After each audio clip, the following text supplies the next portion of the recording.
Alright, today I'm going to show you how to draw a complicated form. We're actually going to draw this bee.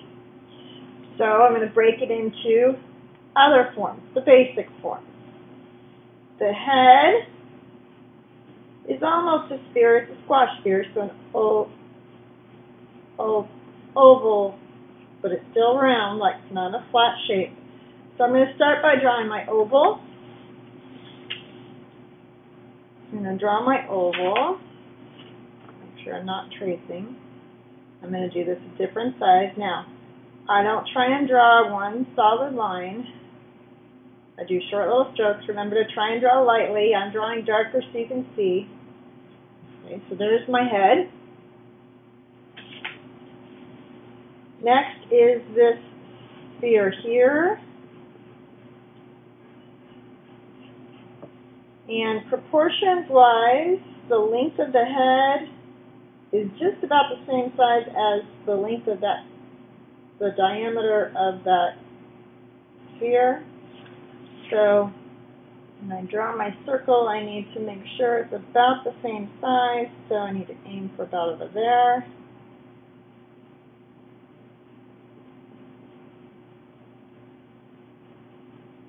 You need to keep things in proportions. If you get out of proportion, it's going to look funny. Now, if I measure the diameter of that sphere and I go 1, about 2 of those spheres for the rest of the body. So I'm going to go 1, and goes down a little bit, 2. So that's where the tail is going to be. So it's going to come up.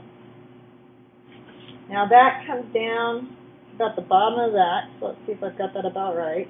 A little low, a little high. And you bring that down just a little bit more.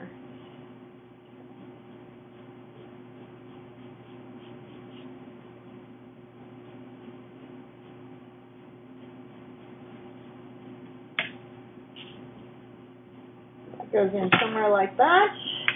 So there's the basic body and head of my bee.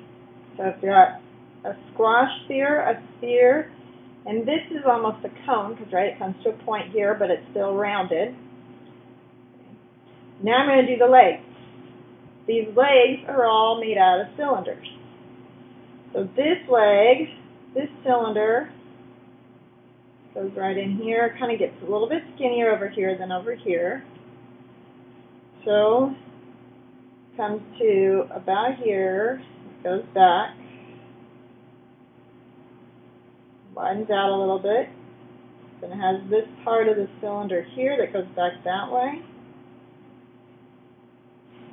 Then it's got another cylinder that kind of bulges out a little bit. It's not a straight cylinder, so don't make it a straight cylinder. So it comes off of here, comes down, and it needs to be, compared to the head, about 3/4 of it. So about 3/4 of it would be about there. I have the right length, so make sure your proportions are about right. It should also stop just below the head so it has enough room for the stinger. So yeah, we got room for the stinger, we're good. Okay.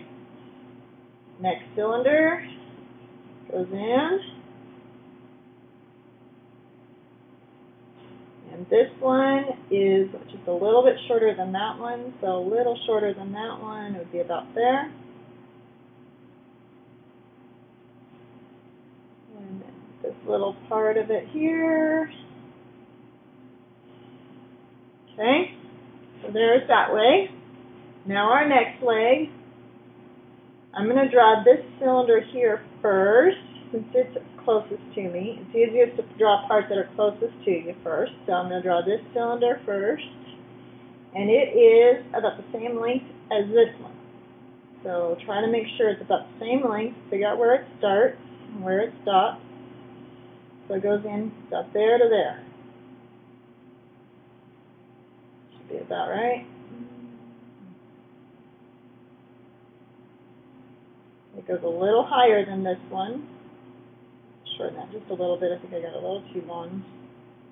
Yep, there we go. Okay, so that cylinder's sitting in there. So I just put little marks to figure out my measurement before I draw it in. This cylinder is about the same length as that one. So there to there, so down to here.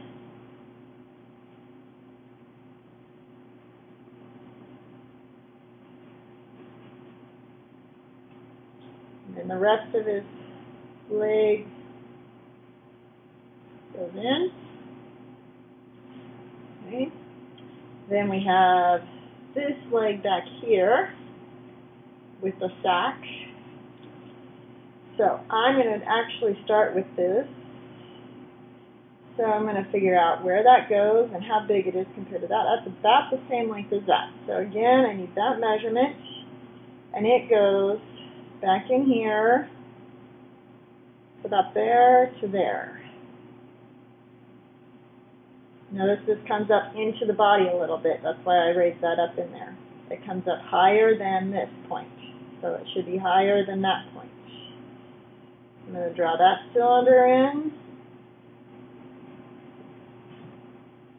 Then I can draw this part of the leg up here.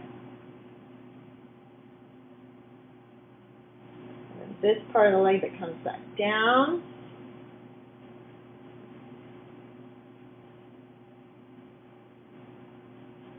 And it goes back into there.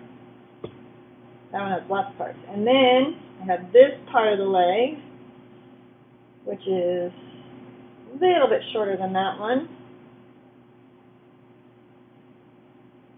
So down to there. There's my next cylinder. And then the rest of this.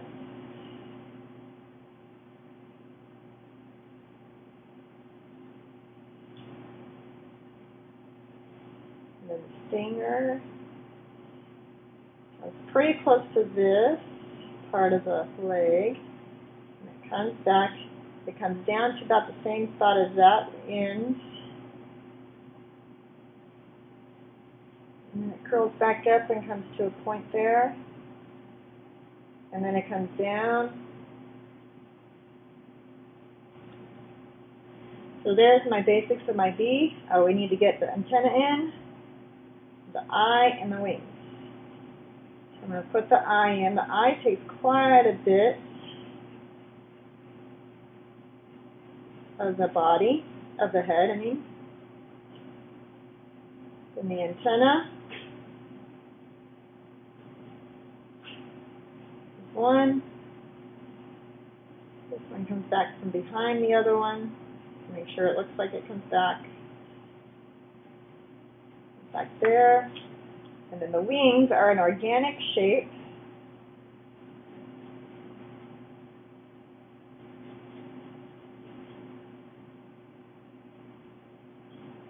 You can only see part of that one.